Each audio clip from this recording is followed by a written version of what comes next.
Welcome to the G.E.M Series, powered by Rocket Level. On this podcast, we empower entrepreneurs to succeed by setting big goals, executing like a pro, and having a fearless mindset. The G.E.M Series is all about investing in yourself. We're here to share the path to getting what you want out of life by sharing the stories of entrepreneurs who have done this themselves, providing thorough research from our team on what careers and habits are yielding the best results, and discussing the mindset it takes to overcome the obstacles that all future entrepreneurs will face.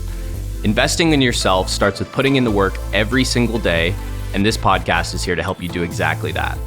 My name is Blake Chapman. I'm the Vice President of the Ambassador Program here at Rocket Level, and I am thrilled to be your host for the G.E.M Series.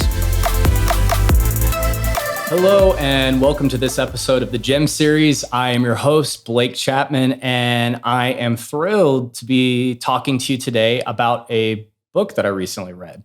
So this book made a huge impact on me. I hope you don't mind the goofy pun that I'm throwing in there, but the title of the book is called Impact Players: How to Take the Lead, Play Bigger, and Multiply Your Impact, and it's by Liz Wiseman. I thought that this book was absolutely crucial for us to go ahead and dive into because our entire employment climate has shifted, to say the least, over the last couple of years.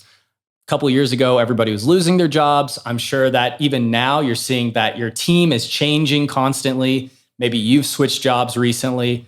Everybody's working remote more frequently. A lot has changed. And with that change, a lot of opportunities have arisen where people need to become the next leaders of their company or of their team. So this goes over exactly what some of the common characteristics that people have to become those impact players that make a difference at their job. And isn't that what we kind of all want to be? And what we want out of a job is to be able to make a difference. The first one might be just, getting fair compensation, but along with that, to prevent burnout, you have to feel like you are making a true impact wherever you are, or at least that's how I feel. But I've read a lot about Liz Wiseman, and something that stood out that really hit the nail on the head for where we're at right now was detailed in an interview that she did with Forbes. And it says, as the world gradually transitions to post-pandemic realities, we need a new playbook for the workplace. Many of the necessary changes are still in development, but one thing is certain: self-managing employees will likely emerge as the new leaders. So nobody gets this better than Liz Wiseman. And just to give you a little background on Liz, she is a researcher and leadership advisor who coaches executives around the globe. Liz is listed on the Thinkers 50 ranking, and in 2019 was recognized as the top leadership thinker in the world. That's a pretty incredible accolade, if you ask me. She also works with a number of different clients, which includes some of the biggest companies in the world like Apple, AT&T, Tesla, Salesforce, Microsoft, and Google. My point being there, she is really, really well qualified to be writing about what it takes to make an impact at a company whenever she's working with all of these different companies that have made a giant impact also on the world. So in this most recent book, though, she doesn't just rely on her own accolades to be able to determine what is an impact player and what is not. Rather, she is data-driven, which, was amazing to me.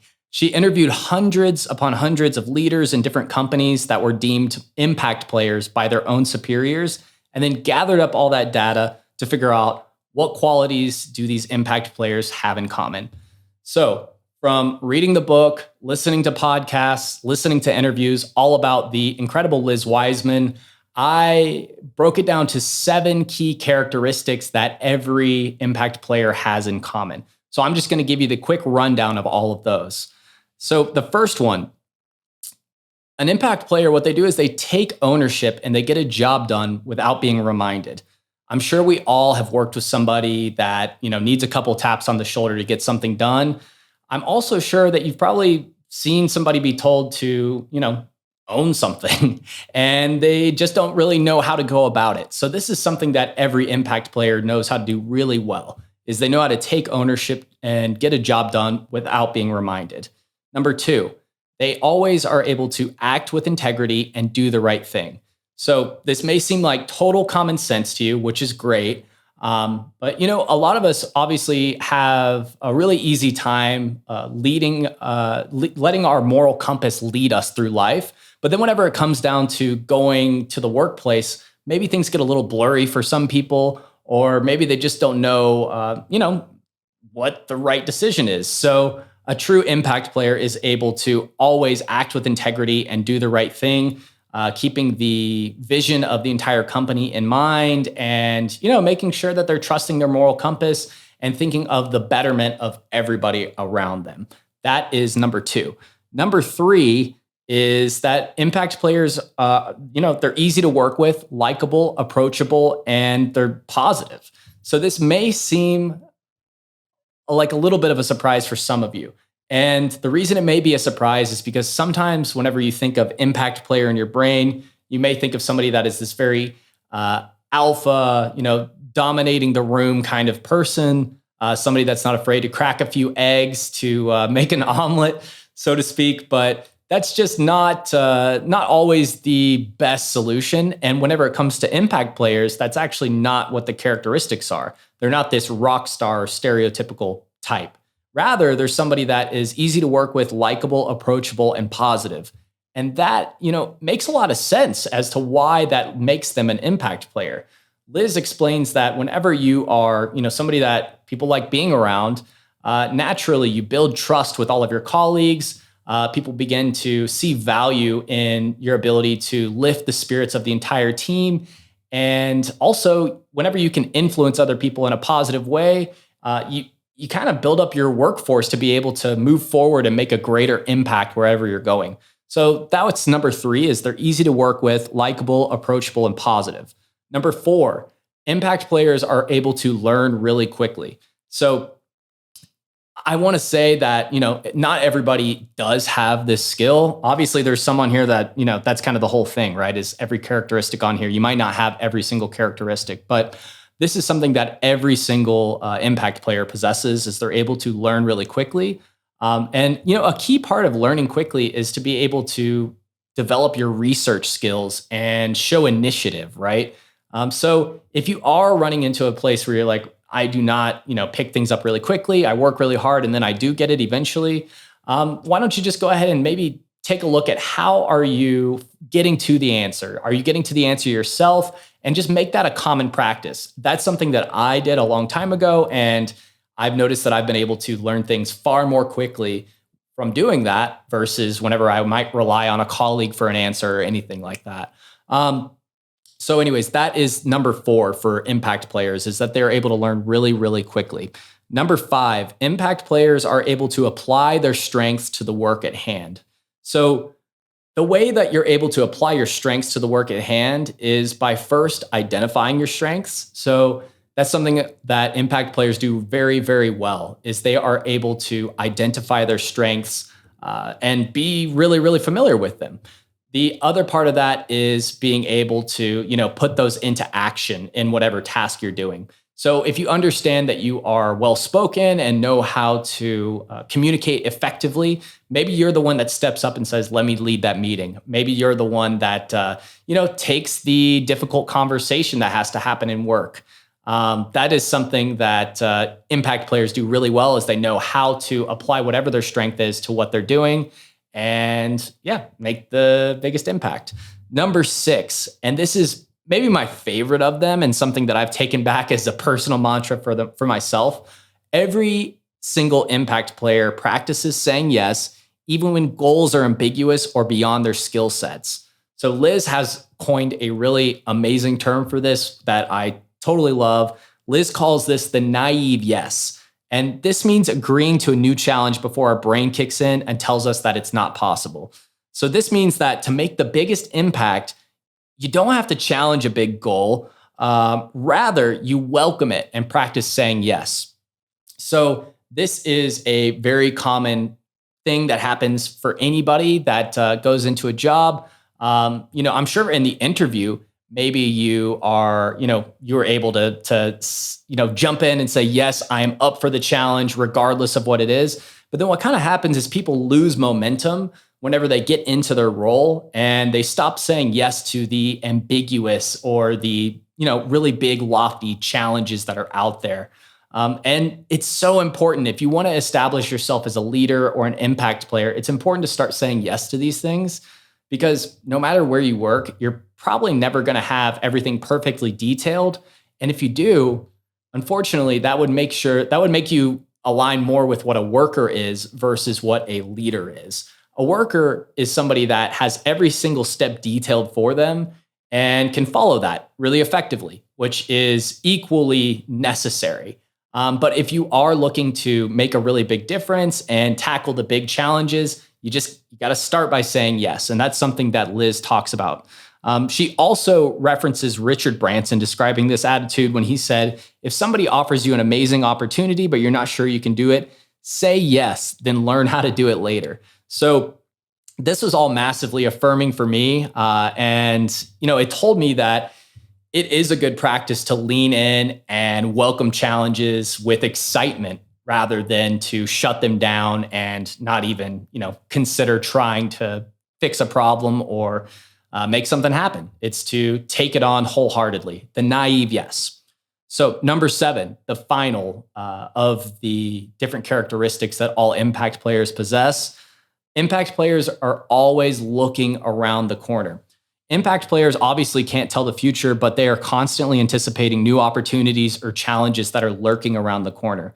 Liz actually says that the problem is not that there are problems. The problem is expecting otherwise and thinking that having problems is a problem. So impact players aren't just sitting here worrying about the sky falling or anything like that. But what they are doing is they are considering every possible scenario that's out there. They're planning ahead so that whenever a problem does arise, they already have an action plan. They are not going to be the ones sitting there twiddling their thumbs or scrambling to figure out a solution because they had not anticipated that. So that's something that we all can put into place, is think of all of the different scenarios that can happen, welcome them by coming up with an action plan. Plan the work and then work the plan, right? But that's number 7. So Liz takes all of this a step further by explaining what the distinction might be between a good and great impact player. And it comes down to what Liz calls the always factor. And that means that Liz is saying that each of these impact players will always do these 7 things consistently. That's the always factor. They are always showing up and taking ownership at getting a job without being reminded, acting with integrity and doing the right thing, being easy to work with, likable, approachable, and positive. They're able to learn quickly, consistently. They are able to always apply their strengths to the work at hand. They are always practicing that naive yes, and they're always looking around the corner. And what's really cool about this is that whenever you practice these things always, this means that as an impact player, your leaders and team can count on a performance guarantee because of your consistency. So another big question that got brought up for me as I was looking through this and from other interviews that I thought was really, really important is, what behaviors do impact players practice that make the biggest contribution to an organization? And Liz breaks it down to 2 master skills at the root of every impact player.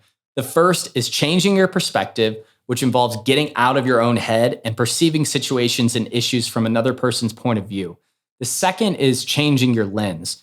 And this involves seeing opportunity rather than threat in ambiguous and uncertain situations. These skills help people understand where and how to create value and make a real impact in otherwise chaotic situations. So take all of this into consideration and let's flip the script for a second. Where do you think maybe well-intentioned people miss the mark? What about all the people that aren't impact players, but they're working so hard and they're so talented and brilliant? What might be getting in the way? So Liz actually breaks that down to 3 things that might be getting in your way from becoming an impact player. The first one is they are focused on personal advancement or development versus allowing their reputation to develop authentically as a natural byproduct of the value that they create. 2, they are fully absorbed by the rules and what they know is comfortable, not daring to go into ambiguous or uncertain territory. And 3, they are overworking and not putting their efforts towards the betterment of the entire team and therefore end up missing the mark. So whenever you look at all of this, you see a few common trends. You see that impact players are constantly considering the full agenda of, whoever their leader is or their company, and making sure that all of their efforts are going to the betterment of the entire company versus themselves. They are always stepping into the ambiguous or the murky waters and showing up confidently saying, I maybe don't know exactly how to solve it, but I'm going to just go ahead and say yes, and I'm going to figure it out, and bringing that confidence. That is what people are looking for. That is what the common characteristics of an impact player are. And that's what takes a lot of people to the next step. So it's important to look in the mirror, consider, where do you stand with all these different characteristics? And is there any place, if any, where you could tweak a few things and get even better results for yourself? It's important to think about. That is everything that I have today. I greatly appreciate your time, and I highly encourage everybody to check out Liz Wiseman's book. It is called Impact Players: How to Take the Lead, Play Bigger, and Multiply Your Impact. That is everything. Thank you for tuning in, and until next time, bye. Thank you for joining us on this episode of the G.E.M Series, the podcast for anybody dedicated to investing in themselves. Stay tuned for our next episode and look in the links below for resources that you can use for yourself. Until next time, this is Blake Chapman, and remember to be awesome and do awesome things.